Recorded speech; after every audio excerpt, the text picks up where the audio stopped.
অংগনবাড়ী কৰ্মী সহায়িকাসকলৰ যিখিনি দাবী সেই দাবীখিনি পূৰণ কৰিবলৈ ৰাজ্য চৰকাৰে এতিয়ালৈকে এই মুহূৰ্তলৈকে চেষ্টা কৰা নাই। এই মুহূৰ্তলৈকে ৰাজ্য চৰকাৰৰ সদিচ্ছা আমি দেখিবলৈ পোৱা নাই। কথাত কৈছে কিন্তু কামত কৰা নাই। আলোচনাৰ প্ৰস্তাৱ তেওঁলোকে কাৰ্যকৰী নকৰিলে, প্ৰস্তাৱ ল'লে কিন্তু কাৰ্যকৰী নকৰিলে। তাৰপিছত কি হ'ল, নিৰ্বাচন আহিল। নিৰ্বাচনৰ সময়ত মুখ্যমন্ত্ৰীগৰাকীয়ে ক'লে যে আলোচনা মোৰ ওচৰলৈ আহক, মই সকলো ঠিক কৰি দিম, প্ৰতিবাদ কিয় কৰে।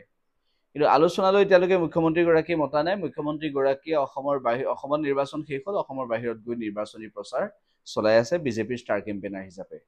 এতিয়া বিষয়টো হৈছে যে বিজেপিৰ ষ্টাৰ কেম্পেইনাৰ হিচাপে মুখ্যমন্ত্ৰীগৰাকীয়ে প্ৰচাৰ চলক, তাত ক'বলগীয়া নাই। কিন্তু অসমৰ অংগনবাড়ী 1,21,000 কৰ্মী সহায়িকা, এই তেখেতসকলৰ যে দীৰ্ঘদিনীয়া দাবীটো পূৰণ কৰাৰ ক্ষেত্ৰত অকণমানো আগ্ৰহ প্ৰদৰ্শন কৰা নাই বিভাগীয় মন্ত্ৰীগৰাকীয়ে, অজন্তা নেওগ ডাঙৰীয়ানীয়ে।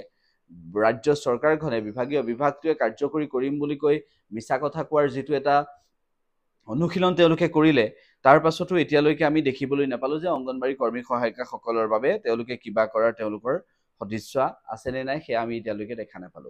গতিকে ইয়াৰ পাছত আমি এইটো কথা ক'বলৈ বাধ্য হৈছো যে অংগনবাড়ী কৰ্মী সহায়িকাসকলৰ ভৱিষ্যতৰ কথা চিন্তা কৰি ৰাজ্য চৰকাৰখনে এটা ব্যৱস্থা গ্ৰহণ কৰক, সুদূৰ প্ৰসাৰী ব্যৱস্থা গ্ৰহণ কৰক, আৰু এই ব্যৱস্থাটোৰ জৰিয়তে অংগনবাড়ী কৰ্মী সহায়িকাৰ সেই সমস্যাখিনি সমাধান কৰক। এতিয়া কথাটো হৈছে যে এই সময়ছোৱা আমি দেখিবলৈ পাইছো হাইস্কুল শিক্ষান্ত পৰীক্ষাৰ ফলাফল ঘোষণা হ'ল, উচ্চতৰ মাধ্যমিক চূড়ান্ত বৰ্ষৰ ফলাফল ঘোষণা হ'ল।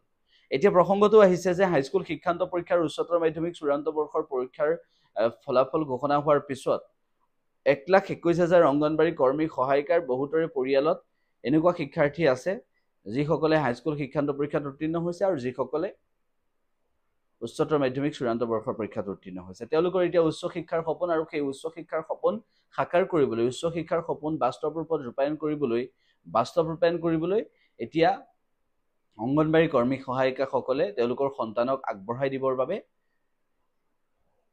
বহুখিনি কষ্ট কৰিবলগীয়া হৈছে। কিয় কষ্ট কৰিবলগীয়া হৈছে যে এই 4-5 হাজাৰ টকাত তেওঁলোকে ঘৰখনো চলাব, সন্তানকো পঢ়ুৱাব, নিজৰ বেমাৰ আজাৰো চাব, বাকী কামখিনি হ'ব। গতিকে সেইখিনি কেনেদৰে সম্ভৱ? অসমৰ কোনো এগৰাকী মন্ত্ৰীয়ে বা কোনো এগৰাকী বিধায়কে সেইখিনি অনুগ্ৰহ কৰি দেখুৱাই দিয়ক যে 4-5 হাজাৰ টকাত উচ্চ শিক্ষা ল'ব পাৰি, 4-5 হাজাৰ টকা ধৰা হ'ল 5 হাজাৰ টকা দৰমহা, উচ্চ শিক্ষা ল'ব পাৰি, তাতে পৰিয়াল চলিব পাৰি, আৰু তাতে বেমাৰ আজাৰো ঠিক কৰিব পাৰি। এই এনেকুৱা ধৰণৰ কোনটো কেলকুলেশ্যনত, কোনটো সমীকৰণৰ জৰিয়তে সমাধান কৰিব পাৰি, কোনটো সমীকৰণৰ জৰিয়তে 5 হাজাৰ টকাত ইমানখিনি জোৰা মাৰিব পাৰি, সেই অসমৰ কোনোবা এগৰাকী নেতাই, অসমৰ কোনোবা এগৰাকী মন্ত্ৰী বা বিধায়কে দেখুৱাই দিয়কচোন এই বিষয়টো, যে উচ্চ শিক্ষা গ্ৰহণ সেইসকলহে কৰিব লাগে নেকি? ধনিক শ্ৰেণীহে উচ্চ শিক্ষা গ্ৰহণ কৰিব নেকি? আনসকলে কি উচ্চ শিক্ষা গ্ৰহণ কৰিব নালাগে নেকি? যিসকলে উচ্চ শিক্ষা গ্ৰহণত সকলোৰে অধিকাৰ আছে, আৰু উচ্চ শিক্ষা গ্ৰহণ কৰিবলৈ যাওঁতে কিমান এটা সন্মুখত বিপদ আহে বা বাধা আহে, সেয়া আমি দেখিছোঁ। যে নামভৰ্তিৰ পইচাটো যদি বিনামূলীয়া কৰি দিয়ে, সেইটোৱেই সকলো শেষ হৈ নাযায়, তাৰ পাছতো কিমান আনুষংগিক থাকে সেই কথাটো সকলোৱে জানে, আৰু সেই কথাটো সকলোৱে উপলব্ধি কৰে। তাৰপিছত এই চৰকাৰখনে এই ক্ষেত্ৰত গুৰুত্ব দিবলৈ নিদিয়ে যে উচ্চ শিক্ষা ল'বলৈ সেইসকল শিক্ষাৰ্থীৰ কি হ'ব।